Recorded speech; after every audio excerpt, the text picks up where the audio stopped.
Hello Satnam, it's me Shakti Sundari, and I'm back with you today for the next reading from the Radiance Sutras.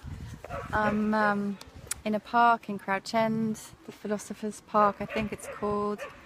There are children and dogs, as you can probably hear, playing around me, but I've just come to try and find a quiet corner and also to find some sunshine, which, thank Goddess, is shining again today.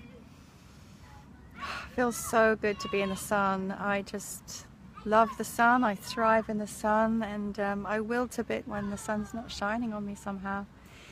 So I'm very grateful for the sun, and very grateful for my practice. I taught Kundalini Yoga again this morning, my Friday morning class, after a couple of weeks. Or is it a couple of weeks or a week's break? It feels like a couple of weeks. And it's just so good to return to teaching that practice and being immersed in the practice, because it just comforts my soul and my spirit so much to align myself with truth and love. And to remember that, because in the last few days I've really lost that to a certain extent, and just been so immersed in feeling pain and emotion, which is fine, you know, that's what had to happen for my healing to begin. But you know, these pockets of moments when I'm reconnected to source and to my path and to my truth and to my power, regardless of what's going on in the external world around me, in my emotional world, are so precious and so valuable and so essential, actually, for me, essential.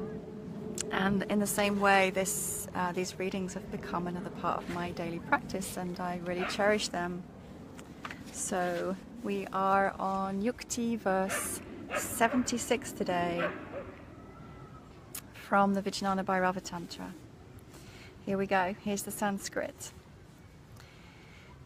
Nirnimitam bhavet janam niradaram brahma atmakam tatvata kasyachit na etat evam bhavi Shiva priye. And again. Nirnimitam bhavet jnanam niradaram brahma atmakam tatvata kasyachit na etat evam bhavi Shiva priye.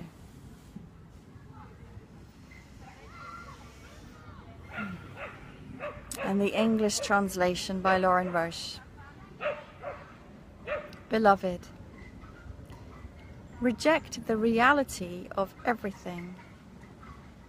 Deny the universe of appearance. Say no to the phenomenal world. Reside in the secret place inside. As joy rises in the heart at this sudden freedom, enter there and dwell.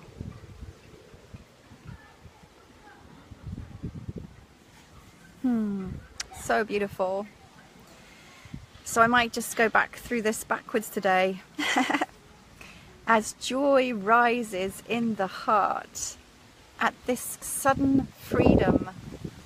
So this is the freedom that comes from knowing there is that we are more than this material appearance, knowing we are more than this skin and flesh and bone, and knowing that we are more than our emotions, knowing that we are more than our thoughts, we are more than all of this external manifestation of the physical reality around us, that there is a truth, that there is a love at source, which is before, beyond, above and below, around, within, all of that.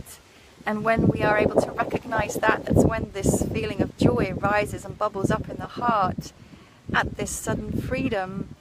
And you know, that's so relevant for me today. I love how, yeah, well, I guess I'm able to find the meaning in it for my day. But I posted a couple of things today on my wall about monogamy and commitment and relationship. And so many people are debating there about these concepts and getting quite heated, and Yeah.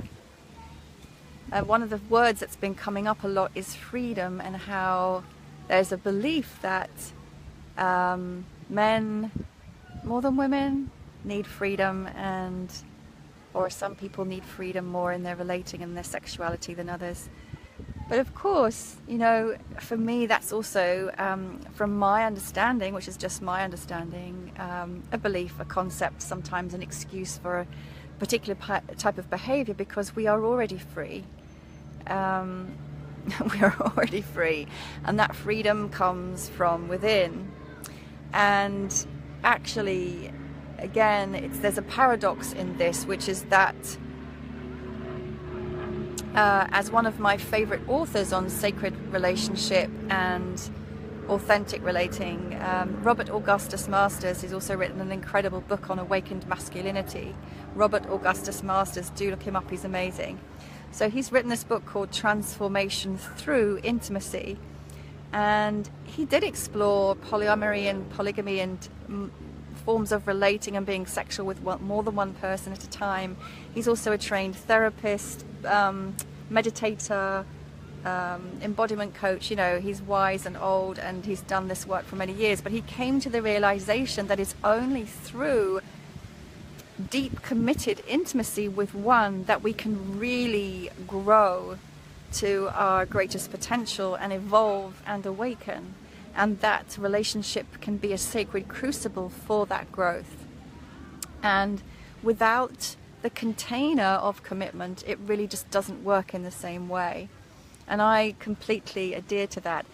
So there's a paradox, but he very clearly says, and I don't have the book with me, that it is through the commitment that we actually find the greatest freedom, and that goes against everything that our culture tells us. But I understand the truth of that, and it's the same way with these meditations. You know, there's often a paradox in them. When it's resolved, leads us to a freedom. So in this practice, we let go of attachment to everything, every thought, every belief, every identification, every physical object, every human being, everything. And in that letting go of attachment, we discover the ultimate freedom. So we don't need to find that freedom through outward expression of doing crazy, wild, liberated in inverted commas things. The freedom is already our inherent state. Does that make sense?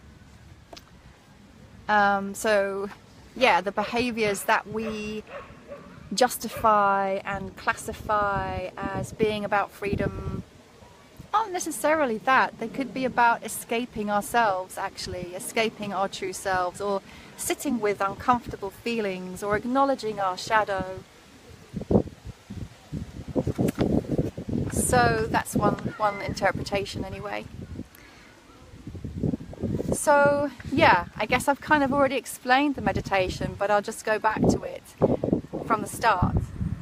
Beloved, so remember that you are in a loving relationship with the Creator, and that this relationship is always the primary relationship. And or if it's not, then in my opinion, again, this is just my opinion, the rest of your life will suffer. This is why for me a daily practice is so important. Beloved, I am the beloved of the divine in this sacred relationship, and this is always my priority. Reject the reality of everything. Deny the universe of appearance. Say no to the phenomenal world, and that is that word phenomenal means the world of phenomena, not as in super great. Reside in the secret place inside. So yeah, reject every thought, every belief, every attachment, every object, everything that you really, really want to believe is so real. I do this all the time, attaching to belief structures, identification, so yeah, and things. Say no to it all. and allow the joy to rise in your heart as you recognize that you are already free.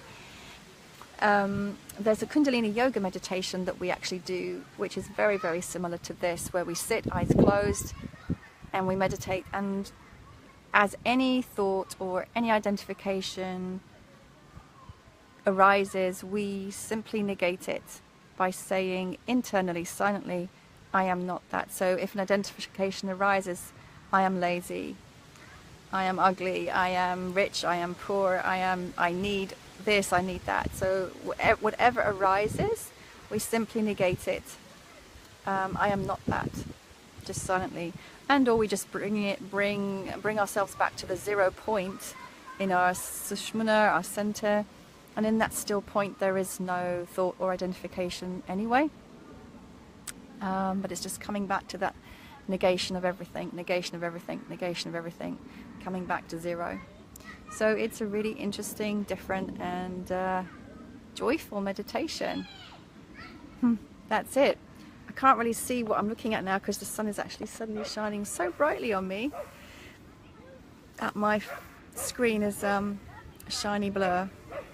So if you are watching, I can't see you, but thank you so much for being with me, and it's really beautiful to reside in that joy in the heart together with you. Thank you. Thank you for being with me, and join me again tomorrow for the next reading from the Radiance Sutras. Sat Nam.